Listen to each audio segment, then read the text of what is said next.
bienvenidos. Perfecto, muchas gracias. En primer lugar, muchas gracias a IAES por esta invitación, un placer. Y bueno, yo estoy tan ansioso como ustedes para escuchar a dos economistas, dos profesores de primer nivel que tenemos hoy con nosotros, el doctor Ricardo Reasu y el doctor Guillermo Higuen. Gracias a ambos. Después va a haber turno para algunas preguntas. Si tienen ganas de escribirlas, van a pasar para recogerlas y luego lo vamos a hacer. No tenemos demasiado tiempo, pero no tenemos mucho tiempo, les decía, pero seguramente algunos minutos para preguntas vamos a tener. Obviamente hay 1000 preguntas. ¿Qué va a pasar con el acuerdo con el Fondo Monetario? ¿Nos va a permitir zafar de una recesión? ¿Cuándo van a empezar a bajar las tasas? Algo que habló Federico Tosener, pero todavía no está claro. ¿Qué va a pasar con el contexto internacional? Hoy leía la devaluación de la lira turca. Turquía, otro país que está siendo afectado por esta crisis que le pega a los emergentes más vulnerables. Hay un montón de temas para ir abordando. No los voy a entretener más. Les pido un aplauso para el doctor Arriazu. Gracias, doctor, por su presentación.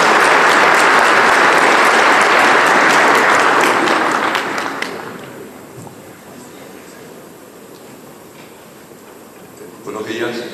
En esta división internacional del trabajo a mí me tocó la parte internacional. ¿Okay? Por tanto, la parte fácil la tiene él, yo tengo la parte difícil. Yo voy a hablar básicamente de 4 grandes estructuras. Lo que está pasando en el mundo es siempre consecuencia de lo que pasó en el pasado reciente, en la actualidad y de lo que se espera para el futuro. Vamos a comenzar con lo que está pasando desde el punto de vista de largo plazo. Esta es la participación de los países del grupo de los 7 en el PBI mundial. Cuando terminó la Segunda Guerra Mundial era casi el 60% y fue cayendo. Y esta es la participación de los países emergentes. Es decir, el mundo cambió. La economía mundial y el comercio hoy en día están dominados por los países emergentes, entre los cuales se incluye China, pero no exclusivamente China, y los países desarrollados están bajando la participación. Y yo voy a mostrar que van a seguir bajando la participación. ¿Por qué? Y porque en el mundo hay megas tendencias, que no las podemos evitar, que vienen del avance del conocimiento y los cambios culturales. Eso me afecta a la demografía, a la energía, a alimentos. Eso cambia ofertas y demandas, tasa de natalidad, y produce cambios en la estructura económica mundial, mayor intermediación financiera, problemas fiscales estructurales, problemas de endeudamiento y desequilibrios externos en algunos países. Y esto termina en burbujas y crisis.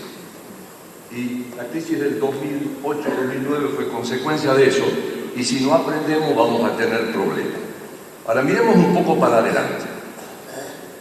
Esta es la tasa de crecimiento del mundo en diferentes variables. Lo primero que van a ver es por habitante. 1,5, 1,8, un sorprendente y no repetible 3, 2 y mi proyección de los próximos 15 años 2,2. Pero la población, o sea, la población económicamente activa, está creciendo 1,8, 1,4, 1,2, 1,2, 1. Por lo tanto, la tasa de crecimiento total del mundo, en términos, digamos, reales, va a caer. Es inevitable que caiga. Cuando la queremos medir en dólares, eso depende de qué le pasa al dólar. Por lo tanto, depende si hay inflación en dólares en el mundo o hay deflación en dólares en el mundo. Y este es mi pronóstico de lo que va a pasar. O sea, yo tengo como pronóstico una pequeña devaluación del dólar. Cuando miramos la tasa de crecimiento del mundo en términos de subcomponentes y vemos cantidad y calidad de la mano de obra, calidad de la mano de obra es básicamente, digamos, capacitación y educación, viene cayendo. La tasa de inversión también viene cayendo. ¿Por qué? Porque los viejos ahorran menos que los jóvenes. El que ahorra es el joven, no es el viejo. Y al contrario de lo que se cree, la contribución de la tecnología y de los cambios tecnológicos a la productividad, al crecimiento del PBI, no está creciendo. En realidad fue bastante desastrosa en el pasado reciente, ahora está subiendo un poco. Ahora, cuando lo miramos por países, miren lo que le pasa a los desarrollados. La población no crece. En realidad, digamos, la población, excepto Estados Unidos, los desarrollados va a caer. Cuando miramos la tasa de inversión, tampoco. Y tecnología va a mejorar un poco. Ahora, comparen los emergentes, donde crece la población, donde ahorran más porque son más jóvenes, invierten más y al mismo tiempo todo esto hace de que la productividad de los factores suba porque estoy usando viejas y nuevas tecnologías. Vamos a comparar Estados Unidos con China. Estados Unidos, este número del 2%, sale del propio Congreso de los Estados Unidos y también sale de mis estudios. Estados Unidos no puede crecer a más del 2% por año, porque ya no crece la población, no está invirtiendo, no está ahorrando. Ahora aumenta un poco la inversión con la baja de impuestos, pero todo el sueño de que va a crecer al 4%, eso es cosa del pasado. China creció 10, creció 9 y ahora va a ir bajando porque su población también está decreciendo. Ustedes habrán visto que China primero eliminó el límite de 1 y pasó a 2 hijos y ahora está pensando eliminar el límite porque su población va a caer. El dínamo de los próximos años va a ser la India. Este es el cálculo de lo que es el PBI mundial, pero lo vamos a poner como participación. Estados Unidos, que fue casi el 50, va a caer al 16,5. Esto es en dólares corrientes. China, que era el 1,7, va a pasar a ser el 20,6%. Generalmente en la historia mundial, cada vez que pasó esto, fue un cambio de macho alfa. Y el macho alfa, generalmente ese cambio no fue pacífico. De los 12 casos de cambio de macho alfa, solamente 3 fueron pacíficos. Cuando pasó de Inglaterra a Estados Unidos, ese fue un cambio pacífico. China tiene una historia distinta, pero estos son temas que el mundo tiene que ver. Miren la práctica desaparición de Japón. ¿Por qué? Porque su población cae y va a estar llena de viejos. Tomen el caso de Europa, su población va a caer. Si tomo el caso del Magreb, con su alta tasa de crecimiento tardaría 200 años en llegar al mismo ingreso per cápita de Europa. Y a Europa le están dejando un país con toda la infraestructura vacía. ¿Qué creen ustedes que van a hacer los habitantes del Magreb? ¿Van a esperar 200 años o van a ir directamente a Europa, como ya están yendo? Y eso produce cambios raciales, religiosos y culturales. ¿Estamos preparados, digamos, para enfrentar esos cambios? Pero básicamente, este es uno de los grandes desafíos. Segundo tema, nosotros tuvimos una crisis de eclosión de una burbuja en el 2008.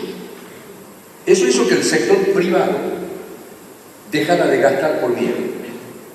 Y luego comenzó a gastar. Estas son las tasas de interés de corto plazo en la zona del euro y en Suiza. Las famosas tasas negativas de interés. ¿Es esto porque los bancos centrales bajaron la tasa? No, no es por eso. Es por esto. Esta es la cuenta corriente de Estados Unidos. Diferencia entre el ingreso y el gasto. Estados Unidos no tiene déficit porque no sea competitivo o porque el resto del mundo sea malo. Estados Unidos tiene déficit porque no hay una moneda internacional y el mundo necesita moneda para transar. Y entonces le entrega bienes a Estados Unidos a cambio de papelitos. Y está claro que el actual gobierno de Estados Unidos no entiende esto. Y entonces cree que todo el mundo se porta mal con ellos cuando se están beneficiando tremendamente con esta política. Esta es la situación fiscal de Estados Unidos y este es el sector privado. Miren cómo en el 2008, tanto el sector público como el privado estaban gastando de más. Vino la crisis y dejaron de gastar. Esto es Argentina 98, 2001, Brasil 2013, Argentina 2013, de 2011 para acá, exactamente lo mismo. O lo que podría pasar ahora en Argentina si es que no manejamos la crisis bien. Cuando la gente tiene miedo, deja de gastar. Ahora, todo lo que está del sector privado por arriba de cero es un ahorro financiero. Y ese ahorro financiero lo tiene que invertir en algún lugar. Y si la gente tiene miedo y no invierte, ¿qué creen que le va a pasar a la tasa de interés? Claramente va a caer. Ahora, si miran Gradualmente comenzó Estados Unidos a gastar más el sector privado hacia la reactivación. Y ya no tiene una excelencia. Por lo tanto, ya no tiene esa fuerza. Europa, este es el superávit en cuenta corriente, gasta menos que su ingreso. El sector público, que a diferencia de Estados Unidos no tiene estabilizadores automáticos, esta es tarea hecha duramente, gran mérito de Europa. Y sector privado, que todavía no recupera su confianza, lo está recuperando de a poco. Pero miren la diferencia con el CEDE, ahorro financiero de Estados Unidos, y se hago de China ahorro financiero. Y si en el mundo hay un ahorro financiero, hay que colocarlo en algún lugar. Y eso necesariamente, digamos, me hace subir el precio del bono y bajar la tasa de interés. Este es el conjunto de los países con tasa negativa. Mire ese superávit en cuenta corriente. Son países que gastan mucho menos que su ingreso. Miren, no tienen déficit fiscal y miren ese ahorro privado. En Europa claramente hay que distinguir entre los tomadores de cerveza y los tomadores de vino. Los tomadores de cerveza todos tienen superávit, son todos ortodoxos, todos andan bien. Los tomadores de vino, digamos, se nota que tomaron unos tragos en el medio, digamos, y todos se dan la gran vida. Entonces, Europa tiene algún margen todavía para mejorar, pero digamos no tanto. Evolución reciente. El mundo está creciendo por arriba de lo que puede y el nivel de producción del mundo es superior a su capacidad productiva. Y cuando eso pasa, si no pego un freno, tengo inflación. Esto es como cuando yo tiro un satélite, lo tengo que colocar en órbita, vengo de abajo con mucha velocidad, pero si yo no voy frenando para alcanzar la órbita, voy a seguir de largo. Esto es lo que se llama el output gap, la diferencia entre la capacidad productiva y la producción. Japón la estuvo bajando, por eso el mundo creció, pero ya está cerca de cero. Ahora miren Estados Unidos y miren Europa.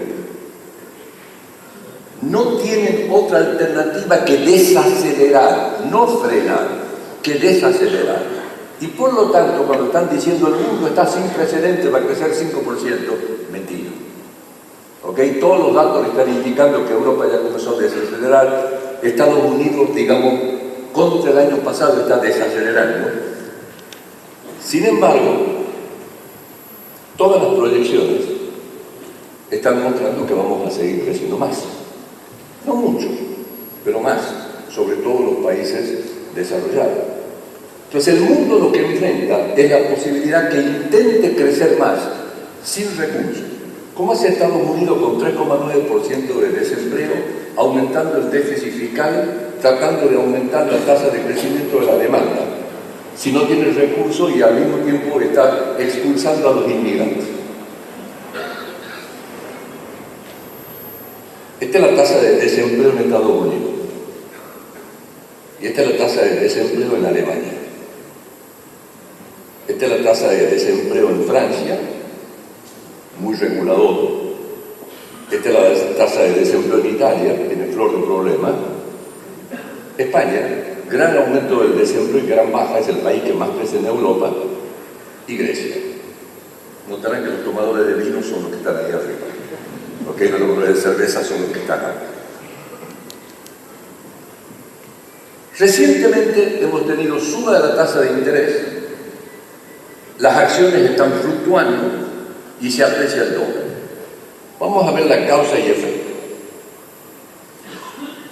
Esta es la tasa de 10 años de Estados Unidos desde 1881. Promedio 4,57. Ha tenido épocas más altas, ha tenido épocas bajas o iguales. Está claro de que está muy por arriba. No, pero esta es la relación precio-ganancia. Esta es la tasa de interés. Está muy por arriba de su valor histórico. Obviamente, si la tasa está por abajo, la relación precio-ganancia está por arriba. Pero tenemos una burbuja. La pregunta: ¿está la burbuja en el mercado accionario o está la burbuja en el mercado de bonos? Claramente en el mercado de bonos. ¿Ok? Ahora, hay un cambio estructural que me baje la tasa de interés por debajo del valor histórico. Bueno, tuvimos esos años donde el sector privado no gastaba, pero ahora ya está gastando. Por lo tanto, ese cambio estructural, digamos, no va. Y esta es la tasa de inflación de largo plazo de Estados Unidos, que es el 2,5. O sea, nos estamos acercando a la tasa de inflación de largo plazo, estamos con una tasa de interés por debajo y estamos con una relación price-earning por arriba. Lo que yo voy a tratar de mostrar es que la tasa de interés en Estados Unidos inexorablemente va a subir. Esta es la tasa de 10 años. Yo tengo que explicar por qué bajó, por qué tuvo las fluctuaciones recientes y por qué está subiendo ahora. Hoy está en 3, hoy bajó. Y este es el tipo de cambio multilateral del dólar, no el DXY, sino el que publica la Reserva Federal. El dólar se está apreciando. Hay 3 factores que determinan la evolución del tipo de cambio. Primero, confianza y desconfianza. Cuando la gente tiene miedo, va a lo que considera el refugio más seguro, que es Estados Unidos. En ese caso, digamos, baja la tasa de interés, sube el tipo de cambio. Luego, la diferencial de tasa de interés. Por diferencial de tasa de interés, el euro tendría que estar hoy en día más o menos en 2,10. Y lo tercero, que es lo que guía a largo plazo, es la competitividad, que es cuál es el tipo de cambio que me equilibra el costo laboral y unitario. Y eso contra el euro es entre 1,15 y 1,20. Lo que estoy tratando de decir es que, excepto que hay una crisis de confianza, la apreciación del dólar a nivel mundial se terminó. Ahora, mañana, digamos, tengo una crisis en Irán, tengo una crisis en Corea y entonces todo lo estoy pronosticando está mal. Pero básicamente yo estoy pronosticando cosas de mediano plazo. ¿Por qué esto es importante? Porque la mitad de las variaciones de los precios de las materias primas está explicado por qué es lo que le pasa al dólar. Porque las variaciones de dólares cambian el PBI mundial en dólares. La otra mitad está explicada por lo que le pasa a cada mercado. Oferta y demanda. Por ejemplo, ¿por qué subió el petróleo? Por sanciones a Irán, por problemas en Siria, por problemas en Libia, por sanciones a Venezuela. En el caso agrícola hemos tenido 5 cosechas consecutivas extraordinarias a nivel mundial. Yo siempre decía, digamos, tarde o temprano, si uno cree en la Biblia, va a tener una sequía. Espero que no sea en la Argentina. Justo fue en la Argentina, el único país, digamos, donde tuvo la sequía. Estos son los tenedores de bonos de Estados Unidos. ¿Cuánto tiene la Reserva Federal? ¿Cuánto tienen los extranjeros? ¿Cuánto tienen los locales? Lo que ustedes van a ver es que la Reserva Federal, el gobierno emitía poco. Compraban la Reserva Federal, compraban los extranjeros, compraban los locales. Por definición, eso hacía subir el precio y bajar la tasa. 2016, China tuvo una corrida. Tuvo que vender bonos, bajo su tenencia de bonos. Y la Reserva Federal dejó de comprar. Automáticamente eso generó de que la tasa de interés suba de 1,50 a 2,50.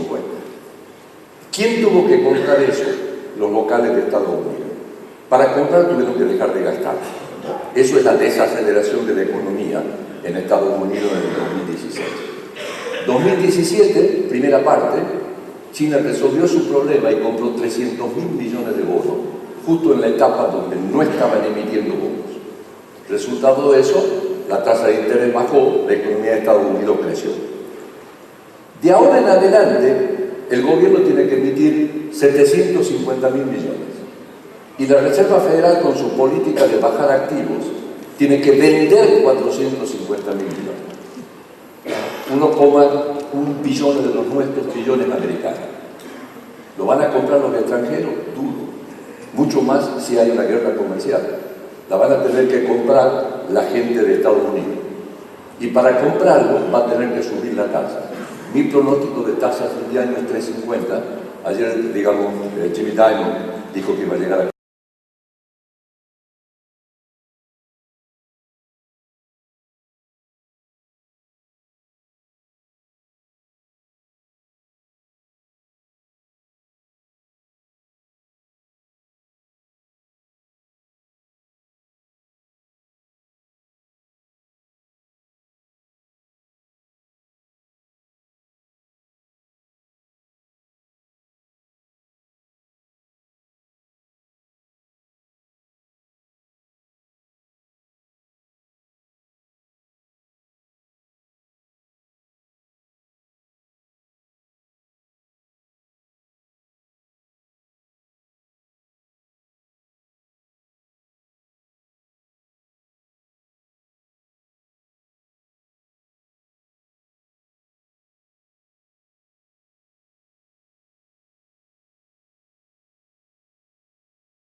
A mí me toca hablar del cabotaje. Y la verdad que esto también sigue siendo bastante complejo. Y creo que venimos de un periodo en el cual nos trajo más que nada recuerdos de episodios que terminaron mal. Y creo que eso es lo que genera tanta ansiedad en Argentina. Yo voy a tratar de decir un poco primero qué es lo que creo qué tipo de episodio tuvimos. Tratar de entender un poco por qué pasó lo que nos pasó, que de alguna forma estaba dentro de las posibilidades de que hubiera algún tipo de problema externo, que eso complicara el financiamiento, pero tal vez pocos pensábamos que iba a escalar como escaló. Y tercero, un poco lo que puede venir de ahora en más. Cuando trato de entender este episodio, yo lo llamo episodio, no lo quiero llamar crisis porque no sé si califica como una crisis. Sí fue una corrida cambiaria, pero no creo que haya sido una crisis. Lo califico exactamente como eso, como una corrida cambiaria. Un episodio que empezó, vamos a discutir por qué, por una mezcla de factores internos y externos que vinieron en el momento equivocado y todo fue como una comedia de errores y comedia de problemas. ¿Por qué digo que creo que esto no califica como crisis?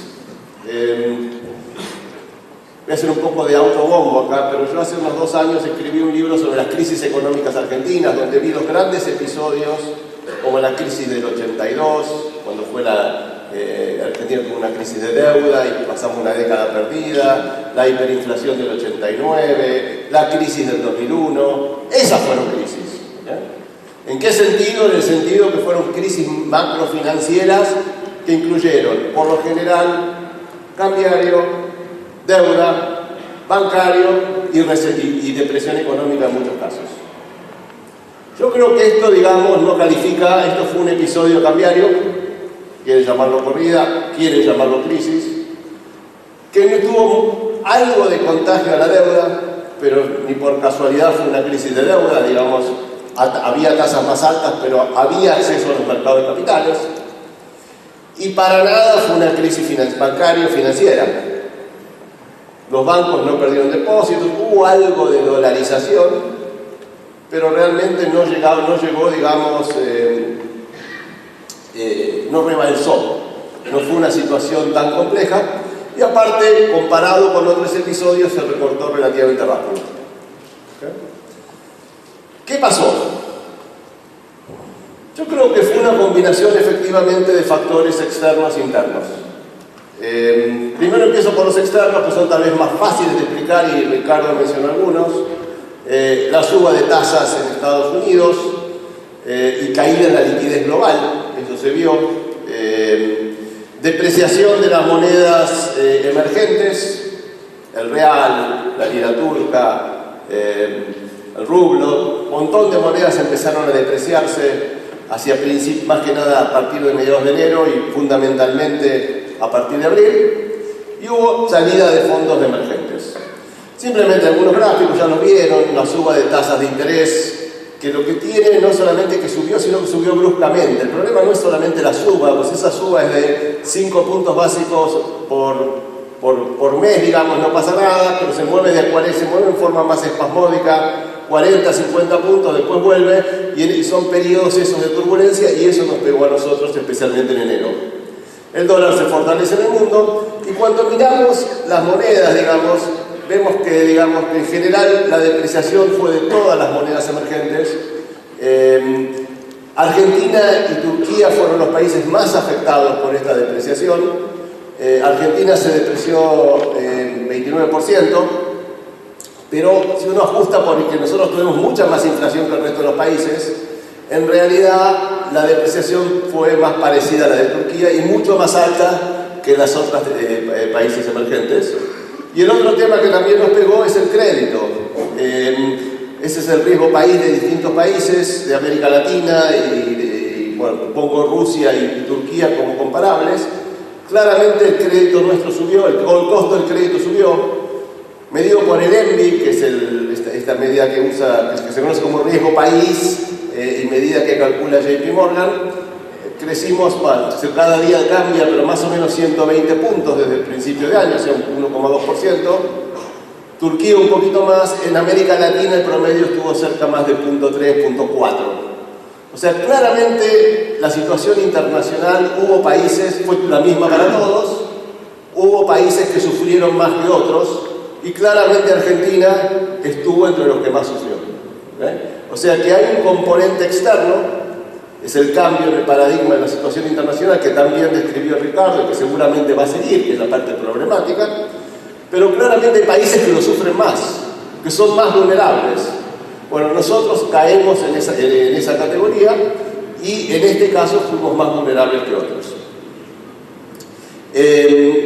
Otro indicador de que las cosas financieras han empeorado es el índice de condiciones financieras que calculamos para el IAEF, y vemos que, digamos, si no está, digamos, ha caído, claramente ha caído en este periodo, pero está lejos de estar en una situación de estrés. O sea, esta no ha sido, pues yo creo que está bien calificarlo como corrida cambiaria, no califica, digamos, para una crisis de magnitud, y nunca se puede hablar tan seguro acerca del futuro, pero si no hay ninguna cosa inesperada, no deberíamos llegar a eso y estaríamos más cerca de probablemente un punto de inflexión hacia adelante, siempre teniendo en cuenta que las condiciones sean las que están hoy, porque acá siempre hay sorpresas afuera y adentro. ¿Okay? ¿Cuáles fueron los factores domésticos que complicaron la situación? Primer tema que creo que es importante y que realmente se tomó conciencia más que nada en diciembre, fue el tamaño del déficit de la cuenta corriente. Déficit de la cuenta corriente hacia fines del año, o sea, el año pasado estuvo al 5% del PBI, pero creo que el mercado, sobre todo, tomó conciencia de ese número solamente hacia fin de año. Fue un número que estaba volando ahí, pero de repente es como que hacia fin de año apareció en las pantallas, Wall Street, en todos los analistas financieros. ¿Y por qué el déficit de 5% del PBI?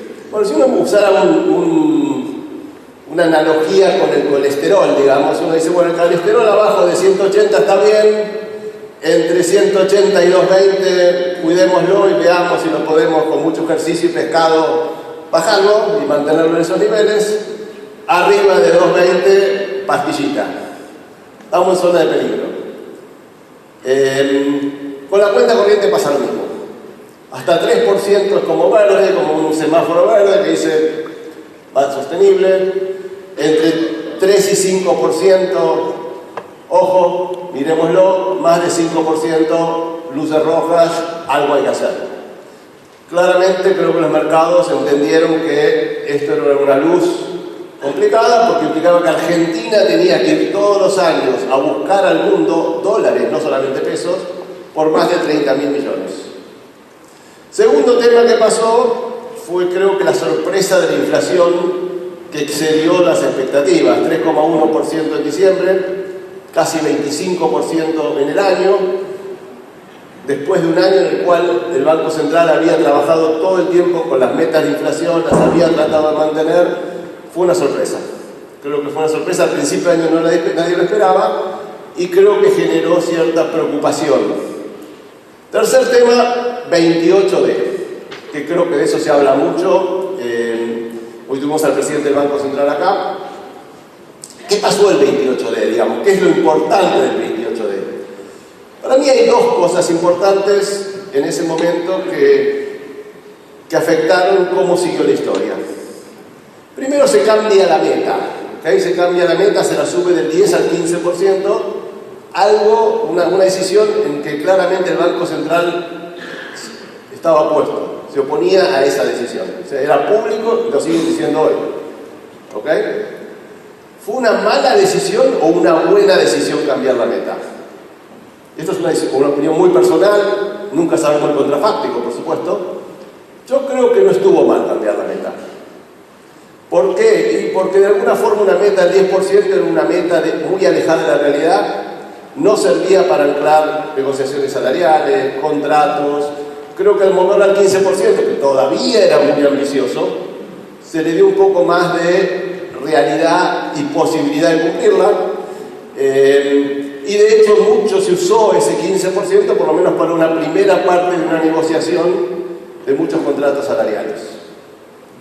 Entonces, ¿por qué estuvo mal el 28D si después de todo eso no está tan mal?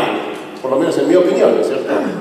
Y yo creo que lo que estuvo mal es que en ese mismo momento al Banco Central se lo dejó medio desguarecido, digamos, medio, no se le dieron en ese momento. ¿Qué hace el Banco Central inmediatamente ante eso? De pasar de una meta casi imposible, una meta muy ambiciosa, de 10 al 15%, el Banco Central baja la tasa de interés, sobre todo la larga mucho. Se empieza a escapar el dólar. Y la verdad que si el Banco Central en ese momento quería volver y subir tasa de interés, había la sensación de que no tenía la capacidad política de hacerlo. Entonces quedó toda una duda en el mercado si había un Banco Central que seguía realmente independiente, con capacidad de actuar, de mover la tasa de interés como le parecía, o teníamos un Banco Central que estaba acotado en su capacidad de dar respuesta a una depreciación del tipo de cambio o a un aumento de la inflación. Y eso generó mucho problema, mucha incertidumbre, y yo creo que ese fue el verdadero problema. Yo creo que hacer todo junto, subir la meta y bajar las tasas y sacarle autoridad al Banco Central, me parece que esa combinación fue la que de alguna forma complicó el manejo monetario, cambiario, de ahí en adelante, y de alguna forma es un elemento importante en lo que fue la crisis cambiaria.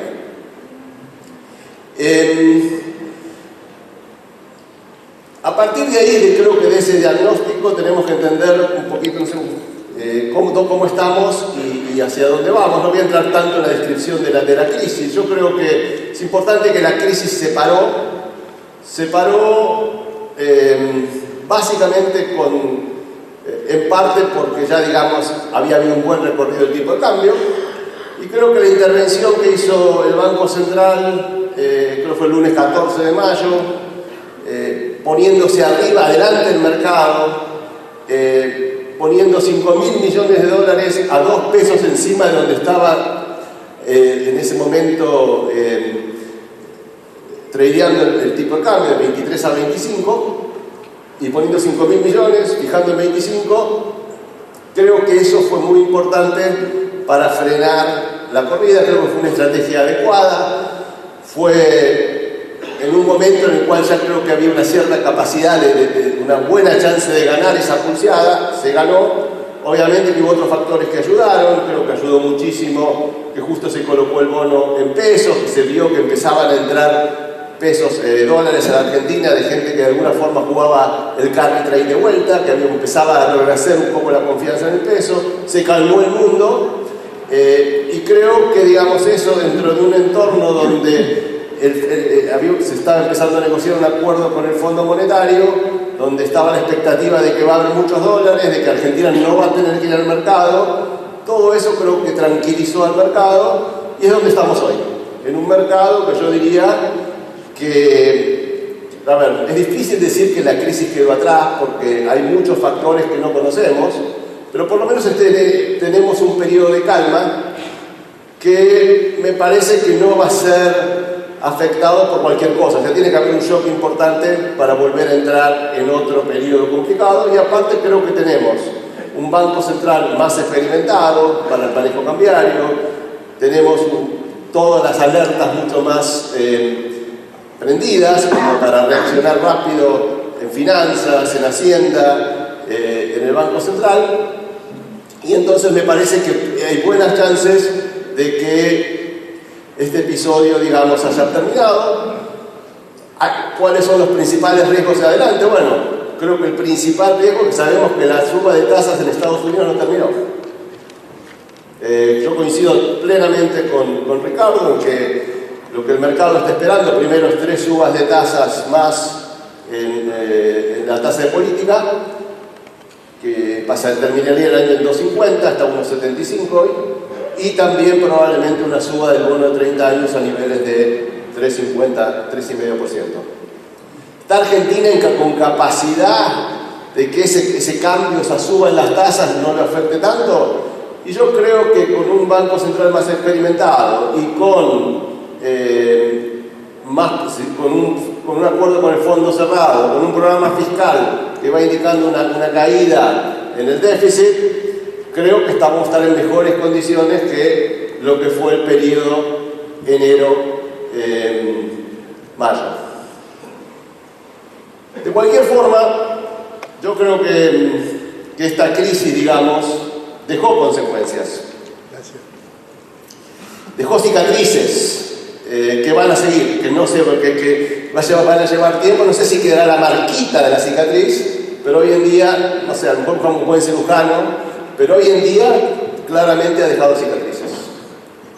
¿Cuáles son esos elementos? Primer tema, yo creo que este no es un tema para pensar.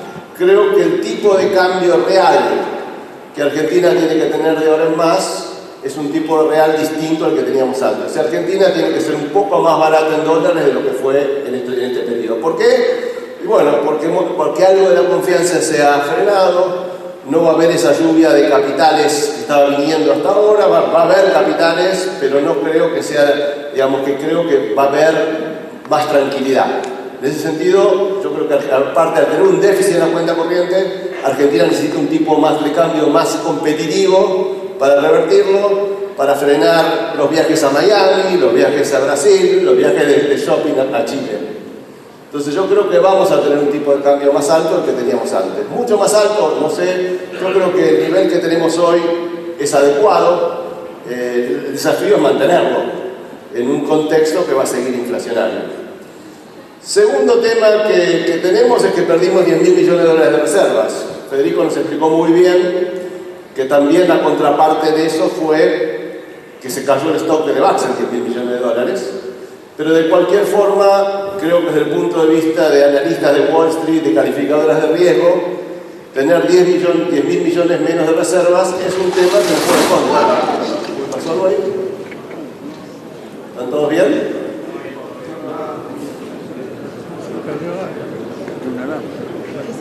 Bueno, tuvimos suerte que no cayó nada, ¿no? Por suerte cayó en el piso.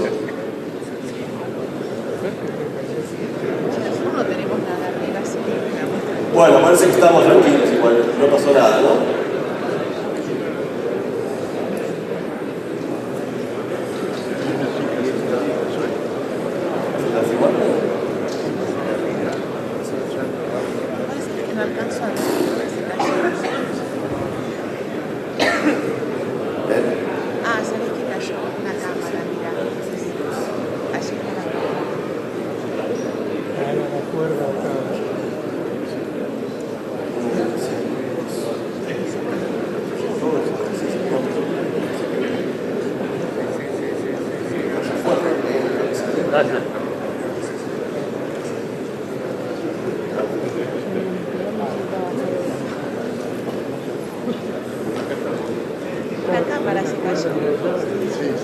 Bueno, ¿está todo bien?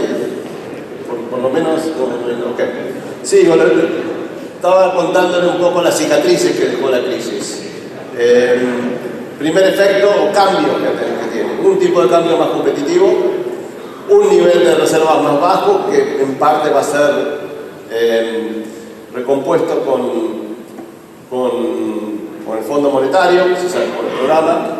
Tercero, creo que nos deja una inflación que no va a bajar, probablemente un poquito más alta que el año pasado. De hecho, los primeros 5 meses del año muestran una inflación que está más o menos un punto por encima de lo que fue el año pasado. Calculamos que 12 contra 11%, este año 12 contra 11% del año pasado. En el año seguramente también va a ser un poco más alta. Hay que tener en cuenta que también hubo aumento de tarifas mucho más altos este año y también hubo una devaluación del tipo de cambio. Y digamos, también deja una cicatriz en términos para el gobierno de lo que es la estrategia gradualista, sobre todo en lo fiscal. El gobierno apostó a una estrategia gradualista, creo que por razones políticas, sociales, de que probablemente no había alternativa viable desde un punto de vista político y social al gradualismo, y lo iba a mantener en tanto en cuanto lo pudiera mantener, pero para que haya gradualismo tiene que haber financiamiento. Nosotros siempre supimos que el principal talón de Aquiles de la estrategia gradualista de reducción del déficit fiscal era que necesitaba financiamiento y que ese financiamiento en su mayoría viene del exterior. O sea, el shock externo era la principal amenaza a la estrategia de reducción del déficit fiscal. Cuando viene el episodio, la crisis cambiaria, como lo quieran llamar, y aumenta el riesgo país, claramente el gobierno tenía dos opciones. El gradualismo era difícil de mantener en ese entonces, o hacía un ajuste fiscal muy importante para convencer al mercado de que no necesitaba plata en el mercado y que iba a poder financiarse prácticamente domésticamente, lo cual implicaba básicamente un déficit total de 3%, ir a un déficit bajarlo a la mitad, de 3%, de 6% a 3 o 3,5%, o seguir con el camino del gradualismo y en vez de financiarlo con el mercado, financiarlo con el fondo. El gobierno siempre decía que no había un plan B al gradualismo, pero claramente lo tenían siempre en mente, y ese plan B era ir al fondo, que es un fondo que lo podemos llamar distinto, es el mismo fondo, pero yo creo que es distinto de cómo pensaban en los años 90. ¿Por qué cambió? Y cambió porque fue muy criticado, entre otras razones, por la crisis de Argentina del 2001, que fue muy traumática. Esa fue una autocrítica muy fuerte en el fondo, después de esa crisis, después del manejo que hizo el fondo de esa crisis, por los costos sociales que implicó, por todo, digamos, ese impacto. Yo creo que el fondo, mirando hacia adelante, me parece que es un fondo que no solamente mira las cuentas fiscales, que sí las mira, que no solamente mira la acumulación de reservas, que las va a seguir mirando, que no solamente mira la inflación, que la va a seguir mirando, sino que también mira temas, preocupaciones sociales, y también toma en consideración, como siempre ha sido, aspectos políticos. El fondo es, en última instancia, un animal político. ¿Okay? Lagarde, la directora general del fondo, viene del gobierno de Francia y entiende perfectamente lo que es la política, y cuando le dieron el préstamo a Grecia, cuando le dieron el préstamo a Ucrania, o cuando dan préstamos en muchos lugares del mundo, no es solamente un tema técnico, hay una visión política de tratar de mantener una cierta, digamos, cohesión social.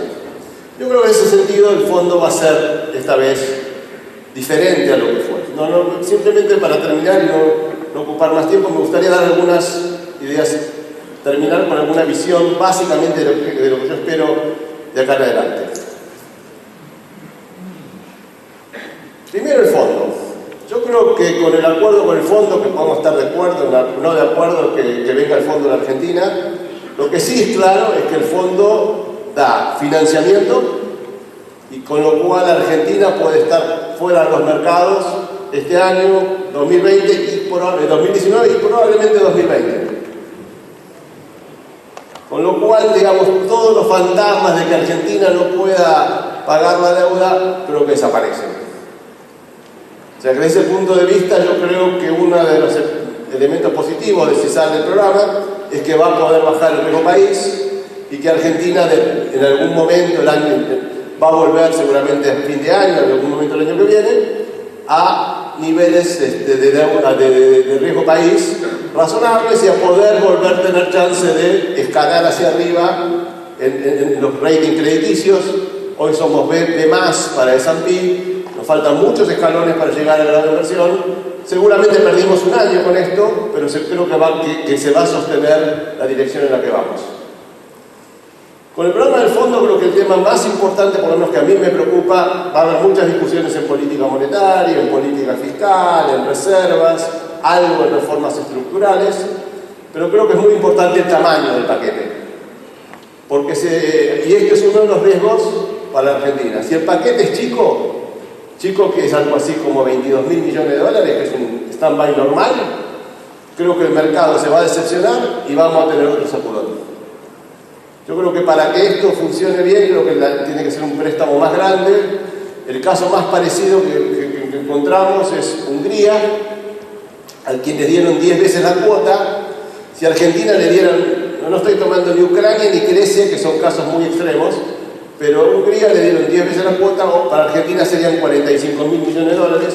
No creo que nos den eso, pero creo que el número tiene que estar alrededor de 30.000, que es un poco el que se filtró al principio de todo. Ese número creo que sería bueno para calmar a los mercados. Si eso está, ¿qué podemos esperar de la economía argentina hacia adelante?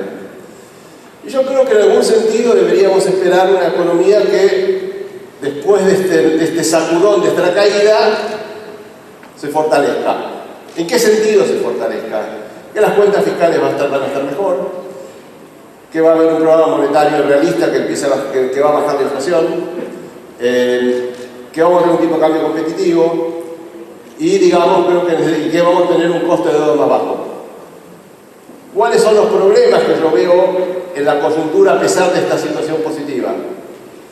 Pues lo que yo veo es que, como resultado de esta crisis cambiaria, lo que ha ocurrido es que la economía de alguna forma ha retrocedido un año un poquito más.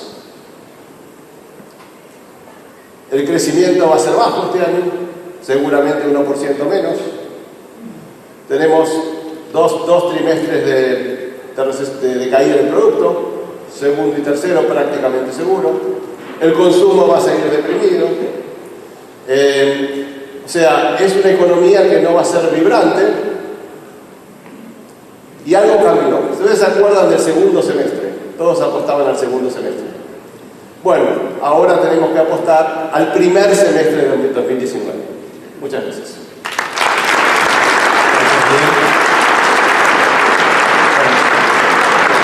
Un par de preguntas antes del coffee break, no les quiero quitar mucho tiempo para el networking, las charlas, pero bueno, quiero aprovechar la presencia de doctor Arriazu y de Giro con un par de consultas. Doctor Arriazu, le pregunto sobre algo que bueno, todo el mundo acá también está expectante, que es la tasa en Estados Unidos.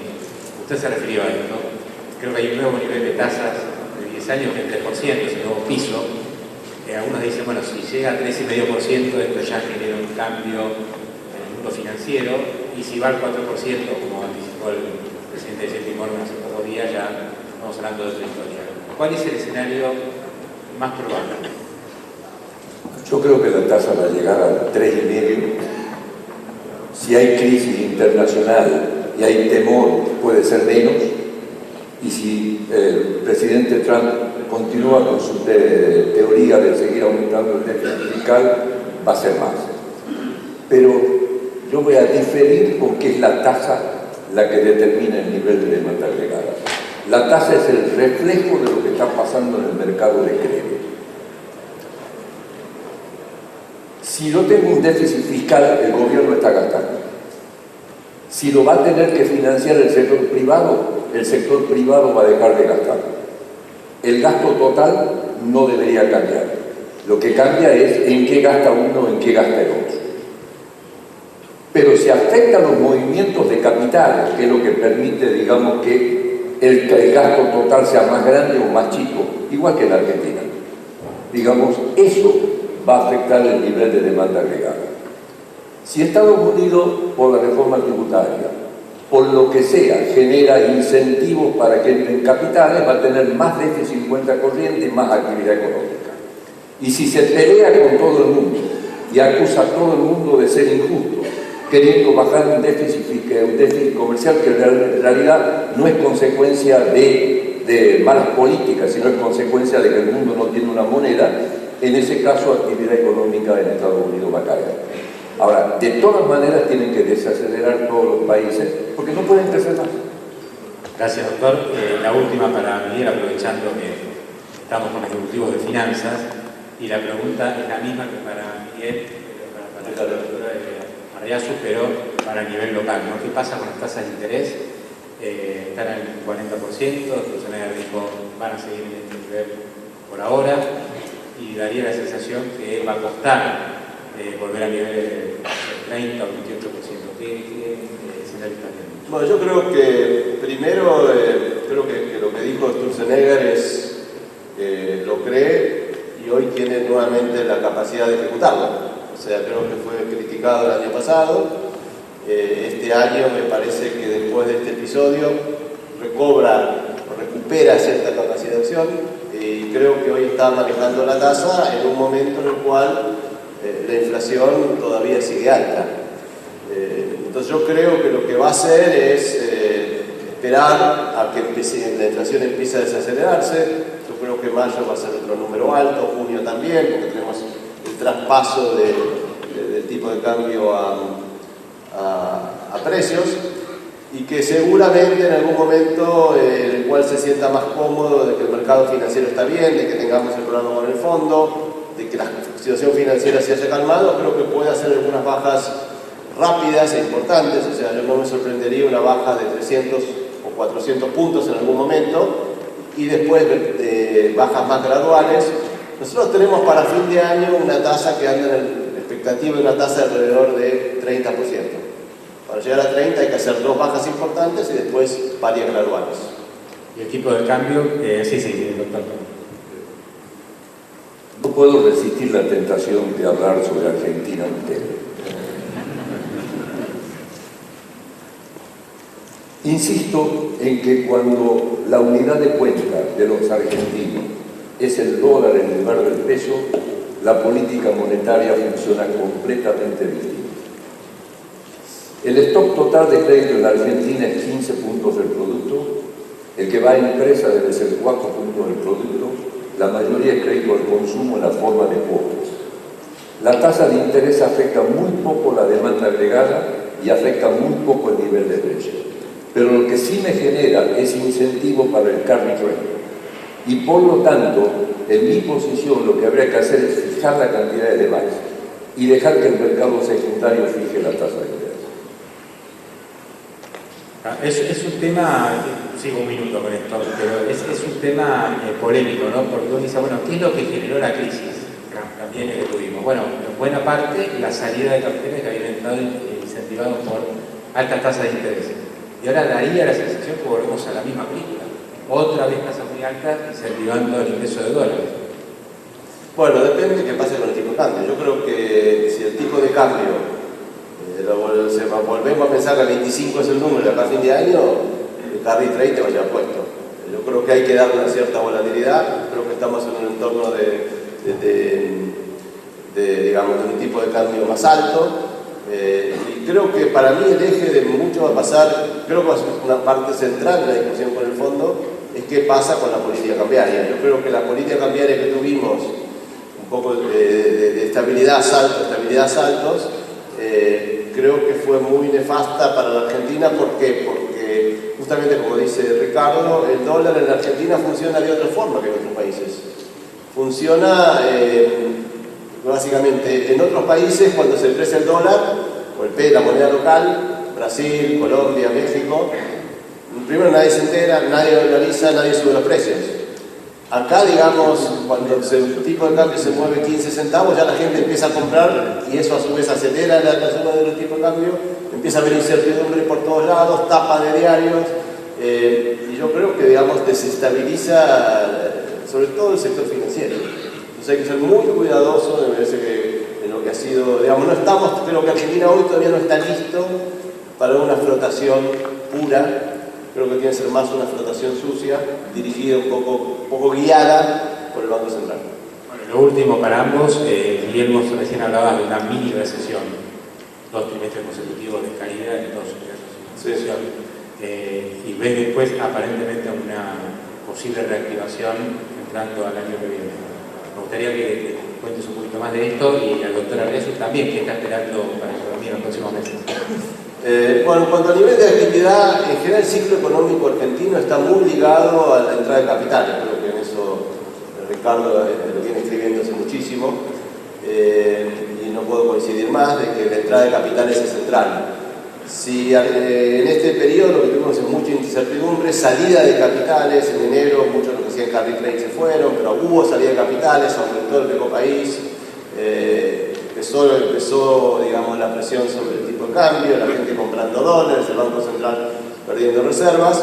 Todo eso me genera un poco la materia prima para la recesión. También empujado, obviamente, por la recesión del campo, digamos, la sequía que agrega muchísimo en este proceso. Entonces teníamos sequía del campo, sequía de dólares.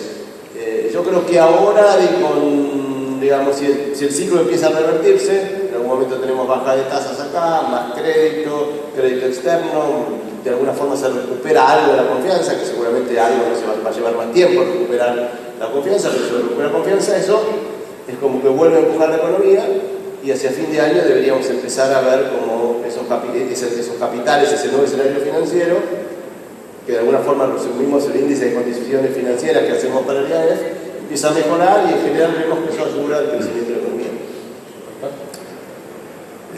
El déficit en cuenta corriente del año pasado en base de Bengala fue 31.000 millones de dólares, 5 puntos de producto.